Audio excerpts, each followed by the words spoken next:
So let's take a look at how you can use SQLite database using DB browser for SQLite. So basically think of this as a workbench for SQLite database. It is free of cost to download and it's around 19 MB to download in installer or in a zip file mode. So go to SQLitebrowser.org and then download for your 32-bit Windows or 64-bit. You can choose zip folder with no installer for 64-bit Windows, just like I did. I have extracted that zip folder and it looks something like this. You can add the DB browser for SQLite in your start menu or in your taskbar simply by right clicking on that exe and then using pin to start or pin to taskbar. Once you do that, you can simply open it and it should look something like this. Now let me minimize the other windows. Now the interface looks something like this, right? You can create a new database or open any existing that you have. So let's go with file, new database option, where you also have new in-memory database option, which will create your database in RAM and will get flushed out once you reboot. Okay, so that option you can choose or ignore, or simply create new database from file menu or by clicking on this new database option. Right here we will use demo as our new database. Right now it will ask me to create a table. Let's see if I create a users table, and then we have to add some fields. Fields are basically our columns, so let's add field. Let's say number is one such field, which is integer, auto increment and primary key. Then we'll add name, which is going to be a text. Then we will add phone, which is going to be integer. Then we add email, which is going to be text. Right now you can commit this change simply by clicking on OK. Right now here you can see your tables view is there. So we have users table. Right, next thing what we can do is we can explore what's available to us. So we can browse the data which currently doesn't exist.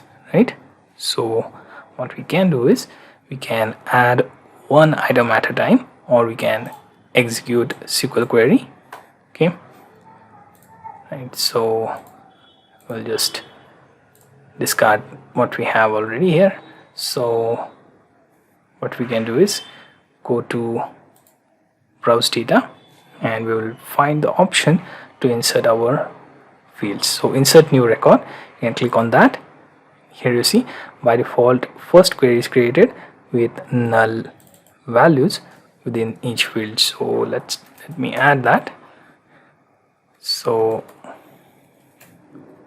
and then email,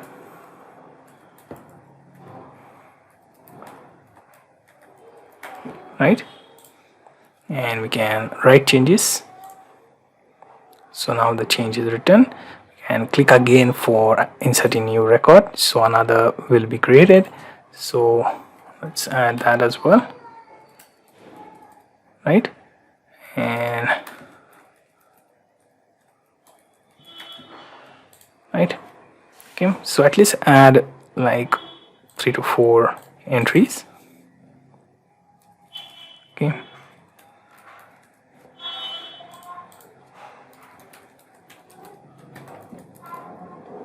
right, let's add one more, so we'll have like 4 entries to go through.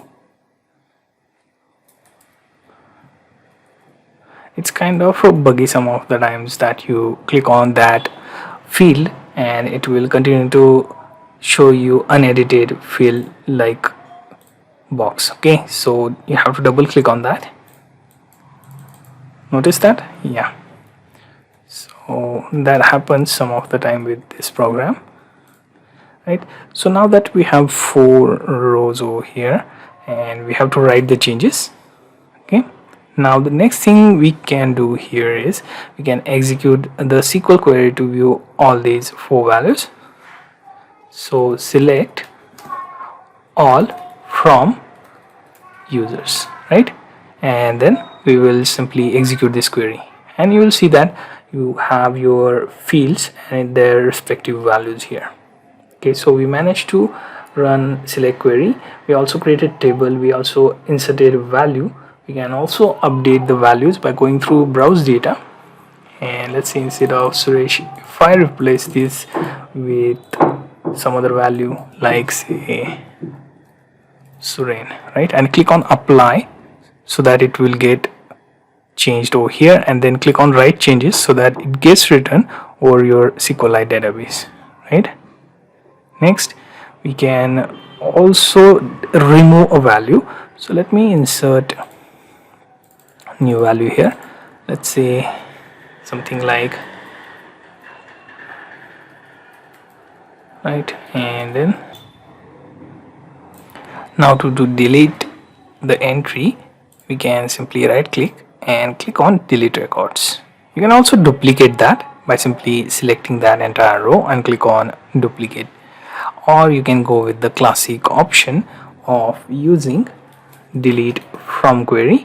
So delete from users, and then where we have to mention what we want to delete, so equals to name, and let's say we are removing Jacob, right? So if we run this query, it should be deleted properly. Sorry, it seems like the query has errors because that name doesn't exist. So let's run this again. Okay, so let's go back. Okay, so the Jacob is now removed, right? So if we go again and execute our select query, we can verify that again. Select from users, right? And if we run this, we have our 4 entries available there, right? So what we have learned so far is how to create a database, how to create table, how to insert values into tables, how to update the entries, and finally how to remove it. I have also shown you how to select that particular entry and duplicate the records. Okay, so for that you have to choose this extreme left sidebar and then duplicate or delete. Okay, if you try to just select one of the field and try to right click on it, you can at the most set it to null but not remove entire row. So for that you have to choose extreme left sidebar to do just that, right? So you learned how to create database, how to create table, how to insert value, how to update values, how to delete that set of record and also duplicate it, and how to use your SQL queries and get the output. Okay, so this is pretty much how DB browser for SQLite works for creating your database and using your CRUD operations on it. Also, you can write those changes so that finally it will be applicable to your final file, which is going to be your .db or .SQLite file which you saved earlier. And at the end, when you want to stop the work on that particular database, you can simply close the database, right? So the connection with that particular file will be removed and you are free to work on any other database of your choice. For that you can use open database from this tab, or you can go to file and then open database to navigate there. Okay, so this was DB browser for SQLite for you to create, update, read and delete the database entries in SQLite database.